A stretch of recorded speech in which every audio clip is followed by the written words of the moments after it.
Hoje nós vamos estudar a carta de Tiago no Novo Testamento.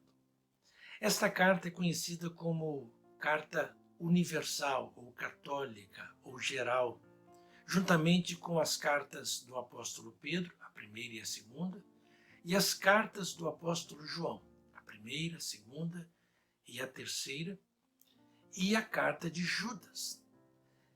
Eusébio, um escritor muito importante na história do cristianismo, do terceiro século, nasceu no terceiro século e veio a falecer no quarto século, ele chama estas cartas, as 7 cartas, de universais ou católicas ou gerais, por causa do destinatário. De acordo com ele, estas cartas não têm um destinatário específico, mas geral.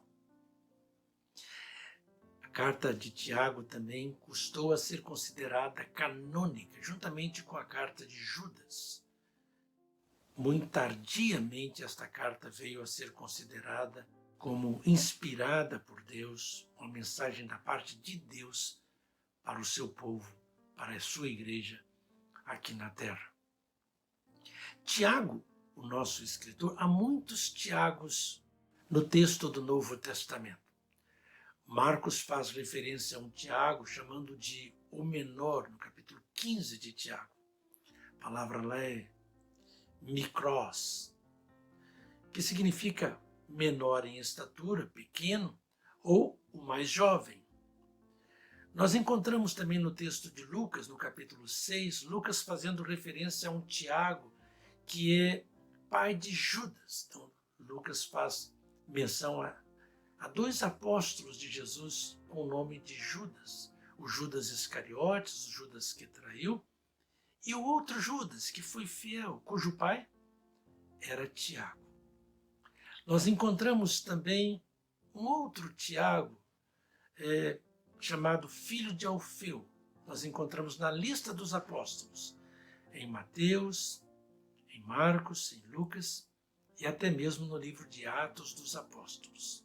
Então nós temos Tiago, filho de Alfeu. Nós temos também Tiago, irmão de João. Ele é mencionado lá em Mateus capítulo 4, ele é mencionado em vários outros lugares. Sabemos da morte dele, do martírio dele, em Atos capítulo 12. Herodes Agripa I mandou matar Tiago, perseguindo a igreja do Senhor Jesus Cristo. No Novo Testamento nós temos pelo menos 4 Herodes. Herodes o Grande, lá do nascimento de Jesus, que mandou matar as criancinhas. Nós temos Herodes Antipas, ou tetrarca. Tetrarca significa literalmente aquele que governa um quarto da região, do distrito. E nós temos Herodes Agripa I, que mandou matar Tiago, irmão de João. E nós temos também Herodes Agripa II, aquele diante de quem o apóstolo Paulo se apresentou de acordo com o livro de Atos dos Apóstolos. Então nós temos estes 4 Herodes. Então, o Herodes que mandou matar Tiago, irmão de João, por volta do ano 42 depois de Cristo, é o Herodes Agripa.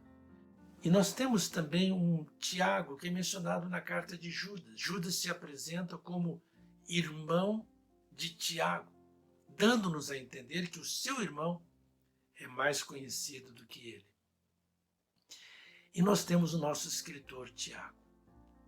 Nós acreditamos que o nosso escritor é o irmão do Senhor Jesus Cristo, mencionado no Evangelho de Mateus. Então, os irmãos de Jesus são mencionados ali, e entre esses irmãos nós temos uma pessoa com o nome de Tiago, e nós temos Judas também. Então, acreditamos que o escritor, penúltimo livro do Novo Testamento, o último é Apocalipse, o penúltimo é a carta de Judas, e esse Judas era irmão de Jesus, como Tiago era irmão de Jesus também. Este Tiago se destacou como líder notável da igreja primitiva. Ele foi tão importante para a igreja primitiva que Flávio Joséfos, um historiador judeu, que nasceu por volta do ano 37 em Jerusalém e que escreveu uma grande obra conhecida como Antiguidades dos Judeus, ele faz menção de Tiago como líder da igreja primitiva, irmão de Jesus. Então é notável esta influência, esta liderança desse irmão do nosso Senhor Jesus Cristo chamado Tiago. Este Tiago, cremos que ele é o mencionado por Paulo no capítulo 15 da sua carta 1 aos Coríntios. Como nós sabemos, os irmãos de Jesus não criam em Jesus, de acordo com a informação que temos no Evangelho de João, capítulo 7. Acreditamos que Tiago se converteu, creu no seu irmão Jesus como o Messias, o Ramachia, o Cristo de Deus, o prometido do Antigo Testamento, depois desta aparição de Jesus para ele. Aqui nós encontramos esse carinho, esta preocupação de Jesus, não apenas com o mundo inteiro, não apenas com seus apóstolos, discípulos, mas com a sua família, com seus irmãos. Então ele se revela a seu irmão Tiago, de acordo com o apóstolo Paulo, na sua primeira carta aos Coríntios, capítulo 15. Ali nós temos a sua conversão. Cremos nisso depois desta aparição. Como aconteceu com Paulo, depois da aparição, do encontro com Jesus ressuscitado, Paulo se converte. Cremos que a mesma coisa aconteceu com Tiago, o nosso escritor. Este Tiago se tornou um grande líder da igreja primitiva. Paulo o chama de coluna da igreja, líder da igreja, juntamente com Pedro e João, nesta ordem. Então Paulo menciona lá em Gálatas capítulo 2 das colunas, né, da igreja, do cristianismo. Então primeiro ele faz referência a Tiago como uma das colunas, depois a Pedro, depois a João. Encontramos referências a Tiago como líder da igreja em Atos capítulo 12, quando Pedro ele consegue uma libertação miraculosa, obra de Deus da prisão, Pedro é solto, e ele pede aos irmãos da igreja que informem a Tiago, mostrando então a liderança, a importância de Tiago. No capítulo 15 de Atos, temos o primeiro concílio da igreja para resolver problemas de teologia, de comportamento, né? Aquela crise, aquele problema de cristianismo e judaísmo que ainda estavam andando juntos no início, não haviam se divorciado, se separado. Então no capítulo 15, naquele concílio ali em Jerusalém, nós encontramos Pedro falando, nós encontramos Barnabé falando, encontramos Paulo falando, e no final de tudo nós encontramos a liderança marcante de Tiago, falando, encerrando o concílio, estabelecendo então aquilo que deveriam falar para os gentios que estavam se tornando cristãos, que eles não tinham que se circuncidar. Então tem apenas alguns preceitos lá que eles deveriam observar. Então nós encontramos esta liderança, essa força de Tiago como líder da igreja primitiva. É interessante observar que este nosso escritor, que era irmão de Jesus e que era líder notável da igreja primitiva, ele não se apresenta como líder da igreja primitiva, o líder da igreja de Jerusalém, não. Como irmão de Jesus, ele se apresenta como servo de Jesus. Aqui nós temos então uma nota importante sobre a humildade de Tiago, nosso escritor desta carta. Esta é a carta mais judaica, é o texto mais judaico que nós temos no Novo Testamento. Nós encontramos aqui os destinatários sendo chamados de as 12 tribos de Israel. E nós encontramos no capítulo 2 Tiago dizendo que os cristãos que se reuniam na sinagoga, ele usa então a palavra sinagogue, ao invés da palavra igreja. Então é muito importante, muito curioso sublinhar isso. No capítulo 5, quando ele vai exortar os seus leitores a que se preparem para o juízo, para a volta do Senhor, ele chama Deus com um termo, um nome muito típico do Antigo Testamento. O Senhor dos Exércitos, Kyriou Sabaoth, ou, no hebraico, Adonai Tsevaot. Então, é muito interessante observarmos como ele faz referência ao Senhor dos Exércitos. Esta expressão, Adonai Tsevaot, Kyriou Sabaoth, que aparece 300 vezes no texto hebraico do Antigo Testamento, mas só 2 vezes no Novo Testamento. Aqui em Tiago, capítulo 5, e no texto de Paulo aos Romanos, capítulo 9, quando Paulo está citando o texto de Isaías, capítulo 1, falando da soberania e do amor de Deus para com os remanescentes de Israel. Então é importante destacar estes fatos, mas esta é uma carta para a Igreja de Jesus. Não devemos interpretar as 12 tribos que estão na diáspora, o texto lá, diáspora, essa palavra que Tiago usa, que só aparece 3 vezes no Novo Testamento. Aqui, na primeira carta do apóstolo Pedro, e aparece também no texto do Evangelho de João. Mas estas 12 tribos não devem ser compreendidas literalmente. Nós não temos no primeiro século as 12 tribos mais. Temos alguns remanescentes da tribo de Judá, da tribo de Levi, no máximo alguns outros da tribo de Efraim e ponto final. Na verdade, a igreja primitiva, os crentes do primeiro século, eles se consideravam não o plano B, o plano C de Deus. Eles se consideravam o plano A de Deus. E eles criam que eles eram os herdeiros das promessas do Senhor. As promessas feitas a Israel se transformaram agora nas promessas, cumpriram-se agora, realizaram-se agora na vida da igreja primitiva. Na verdade, Tiago faz referência à igreja, ele fala dos presbíteros da igreja, presbíteros, e usa a palavra lá, eclesia, lá no capítulo 5 da sua carta. Essa palavra é muito importante, porque a palavra no Antigo Testamento, kahal, no hebraico, ela foi traduzida por eclesia no texto grego da Septuaginta, tradução antes de Cristo, por volta do ano 300 em Alexandria, do texto hebraico para o grego.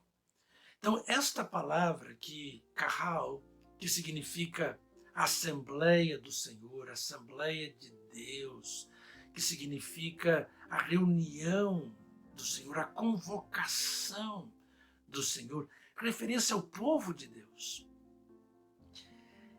Então, os 70 traduzem das 123 ocorrências da palavra kahal, 77 vezes eles traduzem esta palavra como eclesia. Esta palavra que Jesus usou para dizer: edificarei a minha igreja.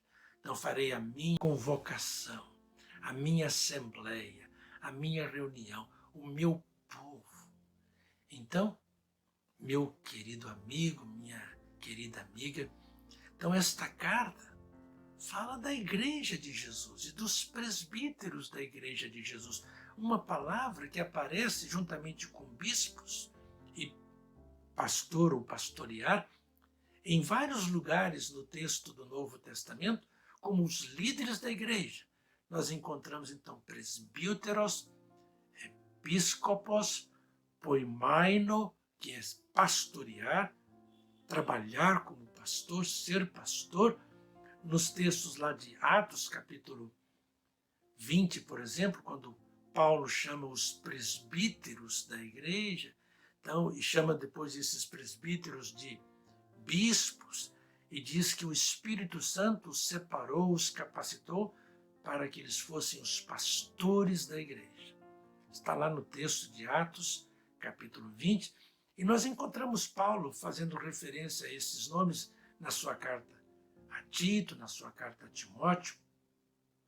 Então, esta carta de Tiago, então nós encontramos nela esta referência aos presbíteros da igreja, a igreja de Jesus, a volta de Jesus. Nós não encontramos e não devemos interpretar esse sinagogue, estas 12 tribos, essas coisas como uma nota dominante nesta carta. Na verdade, esta carta foi escrita no ano 44, 45 depois de Cristo, logo depois da ascensão de Jesus. E nesse início da história do cristianismo, judaísmo e cristianismo estavam, na verdade, assim se confundindo. Mas, ao longo dos anos, depois dos anos 70, com a destruição do templo, nós percebemos a aceleração desta distinção, desse divórcio, dessa separação. Já no final do primeiro século e a partir do início do segundo século, nós encontramos líderes da igreja apenas gentios. Nós encontramos Clemente de Alexandria, encontramos Clemente de Roma, nós encontramos Justino, Marte de Roma, nós encontramos Irineu de Lyon, que nasceu, na verdade, em Esmirna, hoje Turquia, mas morreu em Lyon, na França. Nós encontramos Policarpo, de Esmirna também. Nós encontramos Apolinário, de Herápolis. E nós encontramos todos esses líderes, como Tertuliano, de Cartago, na Tunísia, África. Nós encontramos Eusébio, de Cesareia, hoje Israel. E nós encontramos depois o grande Agostinho, da Argélia, na África. Todos esses líderes, logo no final do primeiro século, entre outros, e a partir do início do segundo século, eram gentios, com grande conhecimento filosófico, com treinamento, com educação filosófica, conheciam não apenas o Antigo Testamento, a história de Israel, mas conheciam também de um grande saber filosófico e fizeram grande apologia, um grande trabalho em favor da Igreja do Senhor Jesus Cristo, em favor do reino de Deus. Então, esta carta de Tiago, ela é muito preciosa, ela é muito importante, ela é um retrato precioso de um momento da história da igreja. E Tiago fala sobre a importância da sabedoria. Ele começa falando sobre isso, dizendo que se alguém tem falta de sabedoria, deve pedir a Deus. E um pouco mais à frente, na sua carta, ele explica para os seus leitores que há sabedoria do mundo, há sabedoria humana, há uma sabedoria também que é demoníaca, que é diabólica, mas a sabedoria que salva, que nos ensina a viver de maneira correta, é a sabedoria que vem de Deus, que vem dos céus, que vem do alto. Ah, meu querido amigo, que carta, que ensino extraordinário. A carta de Tiago pode ser chamada teologia prática do Novo Testamento. A carta de Tiago pode ser chamado livro sapiencial do Novo Testamento. No Antigo Testamento temos Provérbios, temos Jó, temos Eclesiastes. No Novo Testamento temos a carta de Tiago, ele fala sobre a importância de tratarmos o pobre com justiça, de não explorarmos o pobre, porque Deus vê. Ele fala sobre a importância de sabermos sofrer com paciência, com perseverança, com sabedoria, como Jó. Ele chega a citar Jó. Ele fala sobre a importância das obras e não apenas da doutrina, da fé. Ele diz que a doutrina, a fé como doutrina, sem obras, é morta. Ele fala sobre a importância do uso da língua, um tema muito precioso na literatura sapiencial. Diz que com a nossa palavra, com a nossa língua, podemos dar vida ou tirar vida. Podemos curar ou matar. E ele termina a sua carta exortando os seus leitores a que tenham esperança. Com a volta de Jesus, ele virá. Que eles permaneçam firmes. Hoje também nós temos as nossas provações, os nossos sofrimentos. Então a carta de Tiago não é só para ontem, não é só para os leitores do primeiro século. Ela serve para você e para mim. Nós precisamos da sabedoria de Deus. E Tiago termina a sua carta falando sobre a oração, a importância da oração. E quando orarmos, o que devemos pedir a Deus? Não há coisa melhor do que sabedoria. Precisamos pedir sabedoria ao Senhor, para que nós possamos, em meio às trevas, em meio às provações, às tentações, às lutas, às dificuldades, nós possamos ter um viver que o glorifique, que o honre, que seja como um farol no mundo, refletindo a luz do nosso Senhor Jesus Cristo. Que você e eu possamos ouvir os conselhos do irmão de Jesus que se apresenta como servo do nosso Senhor Jesus Cristo. Que possamos orar ao Senhor, pedindo a Ele sabedoria, para que em nosso falar, em nossas ações, em nosso viver, nós possamos sempre glorificar e honrar o seu nome. Porque assim é que seremos felizes. E faremos outros também felizes no tempo e na eternidade. Um forte abraço.